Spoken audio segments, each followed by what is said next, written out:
ഗ്രാമപഞ്ചായത്തിന്റെ നേതൃത്വത്തിൽ നടക്കുന്ന ഗുരുതിപ്പാല വെട്ടുകടവ് റോഡ് നിർമ്മാണത്തോടനുബന്ധിച്ച് നടന്ന മണ്ണ് മോഷണത്തിൽ വിജിലൻസ് അന്വേഷണം നടത്തണമെന്നാവശ്യപ്പെട്ടും കളവിന് കൂട്ടുനിന്ന 4-ാം വാർഡ് മെമ്പർ രാജിവെക്കണമെന്നാവശ്യപ്പെട്ടു.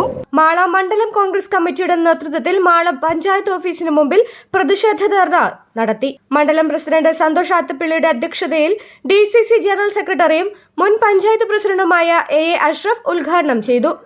കോൺഗ്രസ് നേതാക്കളായ സോയി കോലഞ്ചേരി, ജോഷി കാഞ്ഞുത്തറ, ശോഭന ഗോകുൽനാഥ്, TK ജിനേഷ്, ഇന്ദിര ശിവരാമൻ, പ്രേമ KR, ഷൈനി റാഫേൽ, ഷേർലി ജോയ്, പഞ്ചായത്ത് മെമ്പർമാരായ ജിയോ കൊടിയൻ, നിത ജോഷി, അമ്പിളി സജീവ്, യദു കൃഷ്ണൻ TV, NK സൈഫുദ്ദീൻ, കരീം മഞ്ഞൾ വളപ്പിൽ എന്നിവർ സംസാരിച്ചു. മറച്ചുവിറ്റതിന്റെ പുറകിൽ ഇവിടുത്തെ ഉദ്യോഗസ്ഥന്മാരും വാർഡ് മെമ്പറും 4-ാം വാർഡ് മെമ്പറും അവരുടെ പങ്കിനെ കുറിച്ചും വളരെ വ്യക്തമായ രീതിയിൽ തെളിവുകൾ പുറത്തു വന്നിട്ടും നാളിതുവരെ ഈ കാര്യത്തെക്കുറിച്ചൊരു അന്വേഷണം നടത്തുകയോ കുറ്റക്കാർക്കെതിരെ നടപടി സ്വീകരിക്കാത്തതിലും പ്രതിഷേധിച്ചുകൊണ്ടാണ് ഈ ധർണ ഇവിടെ നടക്കുന്നത്.